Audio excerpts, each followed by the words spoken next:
옛날 유대 사회에서는 전쟁에서 진 민족 가운데 종의 쓸만한 제목들을 데려다가 종으로 삼기도 했다고 합니다.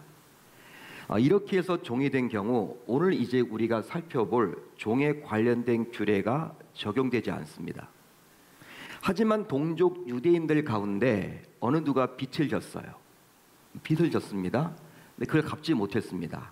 그렇게 되면 자신에게 구워준 집에 들어가서 종살이를 해야만 했죠. 이럴 경우 그 사람은 품꾼 정도가 아니라 일용직 고용이 아니라 그 집에서 완전한 종으로서 주인에게 충성봉사를 해야만 했습니다. 오늘 말씀은 그렇게 해서 종이 된 경우 적용될 규례를 담고 있어요. 바로 종으로 6년 동안 섬기게 되면 안식년인 7년째에는 종에서 해방되어 자유인이 된다라는 규례입니다. 그렇지만 주인의 입장에서는요, 엄청난 손해죠. 6년 동안 잘 이렇게 섬겨왔는데 그 사람을, 그 종을 내보내려고 하니까 얼마나 여러분 손해입니까? 그러다 보니까 이스라엘 백성들 사이에서 실제 삶에서는 이 규례가 잘 지켜지지 않았다 그래요. 지키지 않았답니다. 하나님께서 안식년 제도를 분명하게 말씀하셨지만 주인들이 욕심을 내는 거죠. 종을 풀어주게 되면 자신만 손해가 막심하기 때문에 풀어주질 않습니다. 자유롭게 내보내질 않습니다. 자, 그래서인지 오늘 본문 18절을 보게 되면 하나님께서는 주인들에게 다음과 같이 당부하고 있죠. 그가 6해 동안의 품꾼의 싹의 배나 받을 만큼 너를 섬겼은즉 너는 그를 놓아 자유하게 하기를 어렵게 여기지 말라. 그리하면 내 하나님 여호와께서 내 범사에 내게 복을 주시리라. 하나님의 말씀이에요. 복까지 주신대요.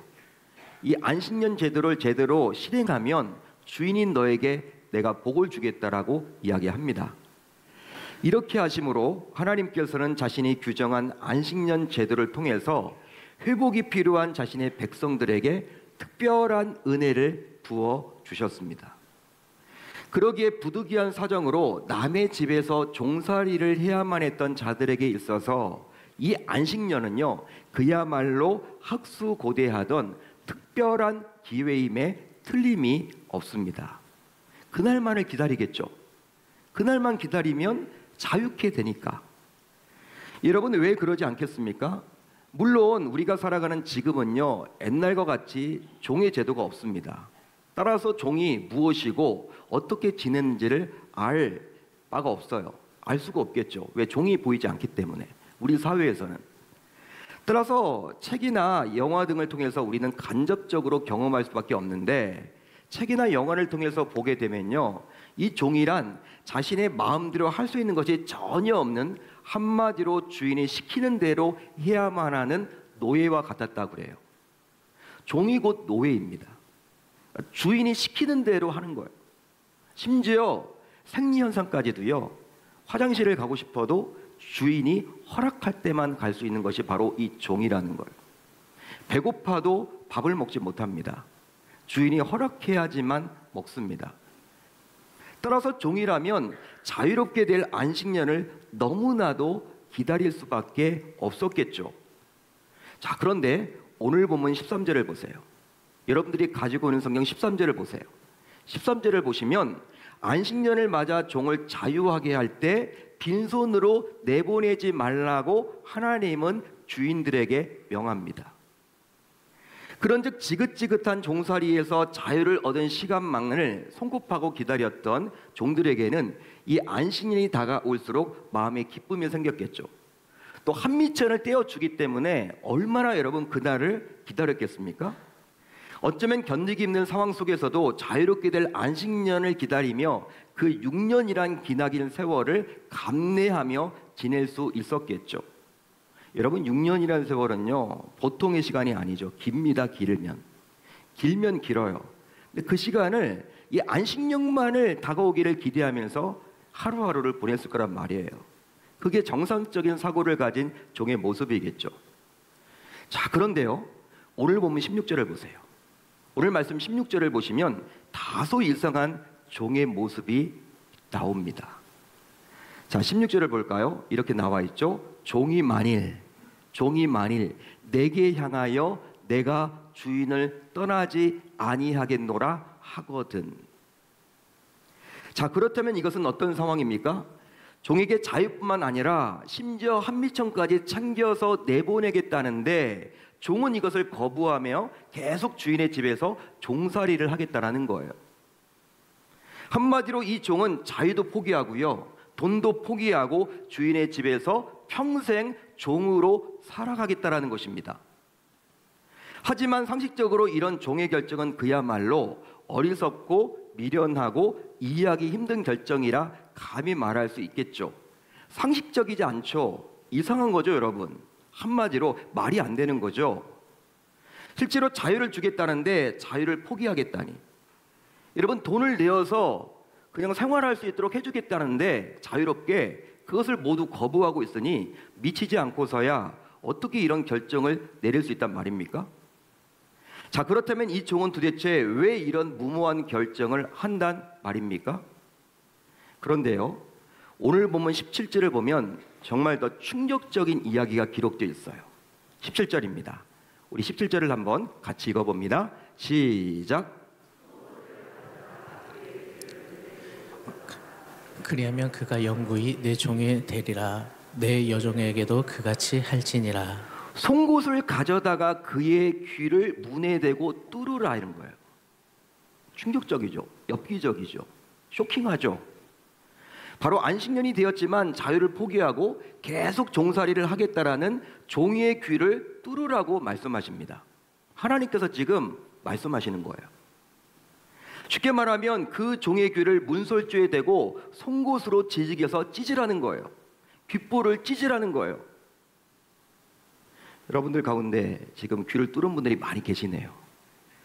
우리 여성분들 미용으로 많이 뚫으시고 예쁘게 보이려고 뚫으시죠. 근데 그렇게 여러분들 이렇게 총으로 쏴가지고 뚫는 정도가 아니에요. 귀걸이를 걸려고 하는 목적이 아니라 이 송곳입니다. 송곳. 여러분, 송곳으로 이 귓볼을 그냥 여러분 찢는 거예요. 찢는 거. 구멍을 뚫는다. 찢는 거야. 지지기는 거예요. 얼마나 여러분 끔찍합니까? 얼마나 잔인합니까? 얼마나 쇼킹합니까? 왜 하나님은 이렇게 명하고 계시는 것일까? 실제로 주인의 입장에서 보면 자신의 집에서 계속 종살이 하겠다라는 이 종이 고맙지 않습니까? 저는 여러분 감지덕지일 것 같아요. 뭐 여러분 업어주고 싶을 것 같아요. 따라서 주인의 경우 이런 종의 귀를 뚫어서 상처를 내기보다는 오히려 종에게 감사를 표하는 것이 인지상정이라 할 수 있겠죠. 그게 여러분 당연한 거죠. 그런데 왜 하나님께서는 이런 말도 안 되는 끔찍한 요구를 하시는 것일까요? 즉, 송곳으로 그의 귀를 문설주에 대고 뚫어서 상처를 입히고 다시금 자유인이 될 수 없도록 하는 것은 너무나도 가혹한 처사라고 볼 수 있는데 왜 하나님께서는 이런 가혹한 처사를 요구하고 있는 것일까요? 그러기에 오늘 말씀을 대하면서 후대를 살아가는 신자인 저와 여러분들은 두 가지의 의문을 갖게 됩니다. 오늘 말씀을 보시면서 아마 여러분들이 두 가지 의문을 가질 거예요. 우선, 왜 이 종은 스스로 자유를 포기하려 했을까? 풀어준다는데, 자유를 준다는데, 또 한미천까지 챙겨서 준다는데 왜 그것을 마다하느냐? 여러분, 이런 의문을 갖게 되죠. 또 한 가지, 왜 하나님께서는 이 종의 귀를 뚫으라고 하셨을까? 왜 이런 잔인한 요구를 하시는 것일까? 이 두 가지를 우리가 이 본문을 통해서 여러분 의문을 갖게 돼요. 읽어봐도 해답이 여러분 나와 있지 않아요. 왜 그러는지 잘 이해가 안 돼요. 만약 여러분들이 당시에 종이었다면 과연 어떤 결정을 내렸겠습니까? 주인이 여러분들을 불러다 놓고 자유를 준다고 하면 여러분들은 그 집을 나가시겠습니까? 아니면 계속 그 집에서 종살이를 하시겠습니까? 여러분들에게 묻고 싶어요. 그리고 만일 여러분들이 계속해서 종살이를 하겠다고 결정을 했다고 칩시다. 주인이 송곳을 가지고 와. 귓볼 내놔. 귓볼 내놔. 여러분들을 끌고 문설주에 가서 막 찍으려고 하면 여러분 가만히 그냥 귓볼을 대주시겠습니까? 아니면 도망치시겠습니까? 여러분, 그냥 순수하게 귀를 내어서 이제 귀를 뚫어서 그게 무슨 표시냐면 나는 이 집의 영원한 종입니다 라는 표식을 안고 평생 여러분들이 살아가시겠습니까? 어떻게 하실래요? 한번 여러분들이 생각을 해보세요. 당시에 종이었다고 칩시다. 자, 그렇다면 이 종은 과연 무슨 이유로, 어떤 이유 때문에 자유인을 포기하고 주인의 집에서 계속 종살이를 하겠다라고 결정했던 것일까요? 이 종이 자신에게 주어진 자유의 기회를 포기하고 자발적으로 영구히 종으로 살겠다라고 결심한 것은 바로 주인에 대한 사랑 때문입니다. 주인에 대한 사랑 때문이에요. 어디 나와 있느냐? 15장 16절에 나와 있죠. 종이 만일 너와 내 집을 사랑함으로 너와 동거하기를 좋게 여겨 내게 향하여 내가 주인을 떠나지 아니하겠노라 하거든. 신기한 종이죠, 여러분. 여러분, 어떻게 시작하냐면 16절은 종이 만일이에요, 만일. 100명 가운데 많지는 않겠죠. 대부분은 그냥 자유를 택했겠지만 그 가운데 주인을 사랑하는 종이 있을 거 아닙니까? 여러분, 그런 종이 있을 거 아닙니까? 그렇기 때문에 우리 주님께서 종이 만일이라는 이야기를 썼다라는 것은요, 이게 가정법이거든요. 가정법은 무엇이냐면 여러분, 그런 경우가 있을 수 있다라는 거예요. 그런 경우가 있다면 어떻게 하겠느냐? 어떻게 해야 되느냐? 지금 그 말을 해주고 있는 것이죠. 대부분의 종들은 아마 자유를 찾아갔겠죠. 그렇지만 희한하게도 종들 가운데 일부는 그 집에 계속 남겠다라고 하는 분들도 분명히 있었다라는 것입니다. 한마디로 종은 그동안 주인으로부터 받아온 은혜를 잊을 수가 없기에 평생에 걸쳐서 그 은혜를 갚겠다라는 사랑의 결단으로 계속 종살이를 하겠다고 한 거예요. 따라서 종으로서는 스스로 계속 종살이를 하더라도 저버리지 말아야 할 것은 결코 저버리지 않겠다는 사랑을 표현한 셈입니다. 즉, 종은 지금까지 주인으로부터 받았던 호의가 너무나도 크다 보니 앞으로도 계속 그 집에 머물면서 그 받은 은혜를 갚겠다라고 한 거예요. 6년 동안 받았던 그 은혜가 너무나 크다 보니 그냥 내가 나가면 어떻게 될까? 이건 아니다라고 생각되어서 이제 그 집에 계속 머물러서 종살이 하겠다라고 하는 것이죠. 자, 그렇다면 왜 하나님께서는 계속 종살이 하겠다라는 종, 그의 귀를 뚫으라는 미션을 주셨을까요? 왜 이런 이상한 미션을 주셨을까? 바로 종의 귀를 뚫으라고 함으로 계속 주인의 집에 머물면서 종살이 하겠다라는 종의 마음이 자원함인지 그게 아닌지 확인하기 위함이에요. 실제로 종이 자유를 포기하고 계속 종살이를 하겠다고 해도 막상 귀를 뚫겠다고 하면요, 반응이 나오겠죠. 반응이 나오겠죠. 말은 여러분 계속 그 집에 있기 때는 거야. 여러분, 주인이 와가지고 송곳 들고 와가지고 귀를 뚫으려고 하면요, 두 가지 반응이 나타나겠죠. 그걸 여러분 순수히 그냥 내주는 사람이 있는 반면에 도망치는 사람이 있겠죠. 여러분, 진위가 드러납니다. 진짜 이 사람이 종으로서 계속 이 집에서 머물 의향이 있는 것인지, 자발적으로 그것을 선택한 것인지, 아니면 주변 환경에 의해서 선택을 한 것인지 드러날 수밖에 없다는 거예요. 여러분, 그렇기 때문에 하나님께서는 그것을 보기 위해서 정말 송곳을 가지고 귀를 뚫으라고 명하신 것이죠. 여러분, 예를 들어서 종들도 동기가 있을 거 아닙니까? 군대만 동기가 있는 게 아니라 종들도 동기가 있거든요. 6년 전에 같은 집에 들어왔어. 6년 후에 여러분, 나는 그럴 마음이 없는데 친구가, 이 종 동기가 집에서 그냥 계속 머물라는 거야. 자기는 주인에게 받은 은혜가 너무나 크기 때문에 계속 머물겠다라는 거예요. 그럼 여러분, 나는 그럴 마음이 없는데 내 친한 친구잖아. 여러분, 동기 따라서 강남 간다고, 친구 따라서 강남 간다고, 그래? 나도 한번 그렇게 해볼까? 여러분, 이런 마음을 가졌을 때, 여러분, 주인이 송곳을 들고 와서 귀를 뚫는다고 했을 때 진짜 여러분, 이 동기 친구는요, 그럴 마음을 가지고 자기가 자발적으로 했다면 귀를 내주겠죠, 주인에게. 그렇지만 이 친구 따라 강남 갔던 이 친구는요, 어떻게 하려고 해요? 피하겠죠. 난 싫다고 하겠죠. 거부해버리겠죠. 진짜 이 사람이 종이 될 의향이 있는지가 드러난단 말이에요. 따라서 귀를 뚫게 함으로 평생 종살이 하겠다라는 이번 종의 결정이 자원함에서 온 것인지, 그게 아니면 주변 분위기에 휩쓸려서 하게 된 것인지 바로 드러납니다. 그러기에 종이 귀를 뚫었다라는 것은 이제 자신은 평생 주인의 종으로서 살아가겠다라는 자원적 표식인 셈이에요. 자원적 표식. 자, 그런데요, 저는 오늘 말씀을 묵상하면서 왜 하필 하나님께서는 종의 귀를 뚫으라고 말씀하셨을까? 뚫을 데가 귀밖에 없나? 코도 있잖아요, 여러분. 입술도 있잖아요. 어떤 친구들은 혀도 뚫더라고요. 요즘에 이마도 뚫어요, 여러분. 아프리카 어떤 마을에 가면. 여러분, 또 뭐 이 종들이 뭐 옷을 이렇게 화려하게 입고 다니지 않았겠죠.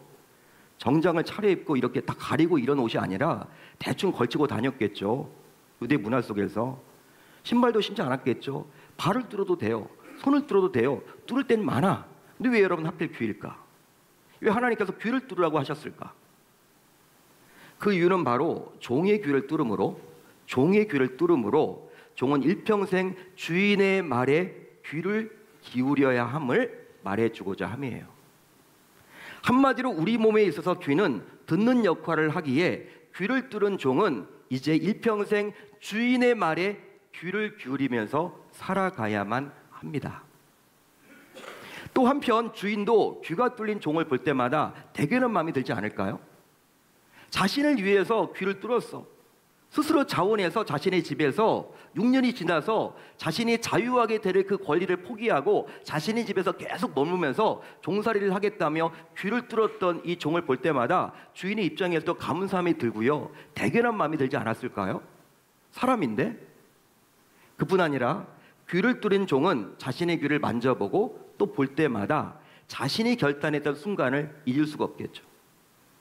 여러분, 귀가 이제 표식 아닙니까? 영원히 나는 이 집의 종입니다 라는 표식이기 때문에 지나가는 사람들마다 아유, 전 평생 종 노릇을 해야 된다. 여러분, 이렇게 혀를 차면서 사람들이 안타까워하지만 이 종은요, 그런 마음을 갖지 않겠죠. 왜? 자발적으로 자신이 선택한 거기 때문에. 오히려 여러분, 사람들은 자신을 이상한 시선으로 바라보고 안타까운 시선으로 바라보겠지만 종은 그런 시선에서도 오히려 부끄러워하거나 불편해하는 마음보다는 오히려 자원해서 결정한 것이에 떳떳할 것입니다. 한마디로 종은 자신의 귀를 보고 만질 때마다 비록 몸은 구속되어 있지만 마음만큼은요, 가볍고 당당하고 자유롭고 심지어 자랑스럽겠죠. 왜? 자신이 선택한 거니까.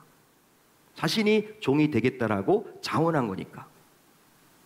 자, 그런데요, 오늘 본문에서 볼 수 있는 이 종처럼, 이런 종처럼 자원해서 종이 되신 분이 계십니다. 스스로 종이 되신 분이 계셔요. 그분은 바로 예수 그리스도이십니다. 예수 그리스도이십니다.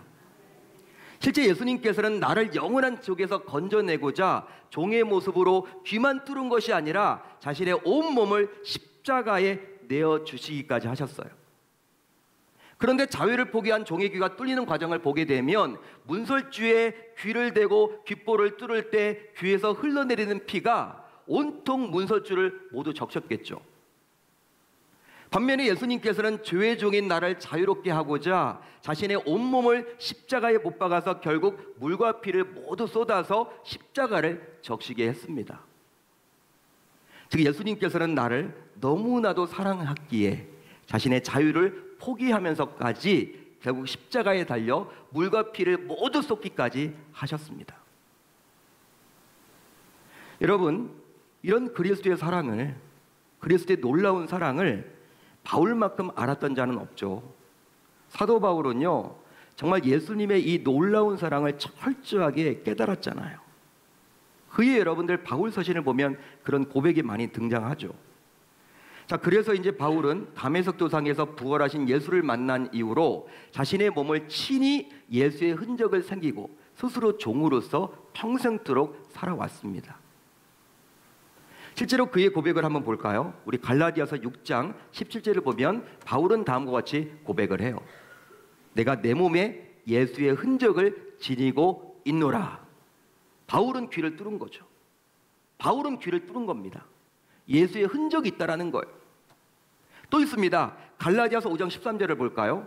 형제들아, 너희가 자유를 위하여 부르심을 입었으나 그러나 그 자유로 육체의 기회를 삼지 말고 오직 사랑으로 서로 종 노릇하라. 할렐루야, 할렐루야. 서로 종 노릇하라. 그렇습니다. 바울은 본래 종과는 거리가 먼 신분이었죠. 바울은요, 여러분 가말레엘 문화에서 수학했던 공부했던 대학자입니다. 그뿐 아니라 로마의 시민권자였어요. 당시 여러분 로마의 시민권을 가지고 있다는 것은요 대단한 겁니다. 왜? 전 세계를 로마가 다스렸기 때문에 함부로 하지 못해요. 로마의 시민권 얼마나 자랑이 되는지 몰라요. 종이랑은 거리가 멀어요. 종이 될 수 없는 신분이에요. 위치예요. 그렇지만 예수를 만난 이후 당당히 종으로서 살았다라고 고백하고 있죠. 나는 종이다. 하지만 사람의 종이 아니라 바로 그리스도의 종으로서 그는 살았습니다. 그 이유는 바로 그리스도께서 피로값을 지불함으로 자신의 주인이 되셨기 때문이에요. 즉 하나님께서 맡겨주신 직분의 분량대로 장로, 안수집사, 권사, 집사, 성도로서 최선을 다해서 주님과 교회를 충성되게 섬겨야 하는 거예요. 왜냐하면 종이 자발적으로 주인의 집에서 영구히 종살이 하겠다며 귀를 뚫었듯이 신자인 우리가 받은 직분 역시 처음 받을 때 억지로 받은 분은 아무도 없어요. 저도 목사 안수를 받을 때 자원했지 억지로 받지 아니했습니다. 여기 여러분 앉아 계신 직분자들도 마찬가지일 거란 말이에요. 다 여러분 기쁨으로 받았죠. 부족하지만 여러분 감내한다라고 했고 여러분들이 다 그런 마음으로 자원하는 마음으로 받았습니다. 따라서 자원해서 받았기에 당연히 직분의 귀를 뚫어야만 하겠죠. 한마디로 목사는 목사답게, 장로는 장로답게, 안수집사는 안수집사답게, 권사는 권사답게, 집사는 집사답게, 성도는 성도답게 뚫은 귀를 가지고 신앙생활을 해야만 하겠죠. 하지만 현실은 어떠합니까? 현실은 어떠할까요? 직분은 받았지만 받은 직분을 소중히 여기지 못하고 그 결과 그 직분을 주신 주님과 그 직분으로 섬길 교회에 영구히 충성되이 헌신하지 못하는 경우가 얼마나 많은지 몰라요. 너무나 안타까운 일이죠. 한마디로 주님과 교회를 향해 처음 가졌던 열심과 열정이 모두 사라져서 충분히 할 수 있는 형편임에도 불구하고 직분자로서 마땅히 감당해야 할 예배, 기도, 전도, 봉사, 양육훈련, 헌금 등을 등한시한다라는 거예요. 즉 직분자로서 직무유기를 하면서도 본인은 잘하고 있다라고 착각합니다. 그러나 한번 잘 생각을 해보면요, 우리 주님께서 과연 직분의 귀를 뚫은 자와 귀를 뚫지 못한 자 가운데 누구의 인생을 책임져 주시겠습니까? 말을 하지 않아도 우리는 알고 있습니다.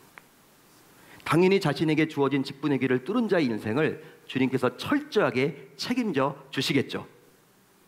그러기에 이제 이 말씀을 들은 우리 모두 자신에게 주어진 직분을 소중히 여기며 자신에게 맡겨진 직분의 귀를 반드시 뚫어서 일평생 주님과 교회에 충성스럽게 헌신함으로 주님께서 책임져 주시는 인생을 한번 살아볼 수 있기를 우리 주님의 이름으로 축원합니다. 축원합니다. 여러분 그리스도께 맡기면요, 그리스도께서 다 알아서 책임져 주시는 거예요. 오늘 말씀에 나와 있는 이 종이, 귀가 뚫린 종이 그 집에서 그냥 일만 하면요, 그 주인이 인생 자체를 다 책임져 주게 되는 거예요. 몸은 구속되어 있죠. 마음은 자유가 있는 거예요. 왜? 자원했기 때문에. 여러분 우리의 신앙생활이 바로 그래야 한다는 거예요. 우리 모두 귀가 뚫린 종입니다. 여기에 있는 분들 가운데 귀가 다 뚫려야만 해요. 그런데 반쯤 뚫려서는 안 되겠죠. 더 아픕니다 여러분. 뚫릴 때는 확실히 뚫려야 돼. 더 아파요. 근데 우리는 보통 반쯤 뚫리고 또 피하고, 정말 그래서는 아니 되겠죠. 여러분 하나님께서 책임져 주는 인생이 되려면 사명을 가진 우리가 자신에게 주어진 그 직분을 감당할 때 하나님께서 반드시 책임져 주신다라고 오늘 말씀은 이야기를 해주고 있습니다. 우리 사랑하는 계명의 모든 권속들이 그렇게 살아갈 수 있기를 주님의 이름으로 축원합니다. 축원합니다.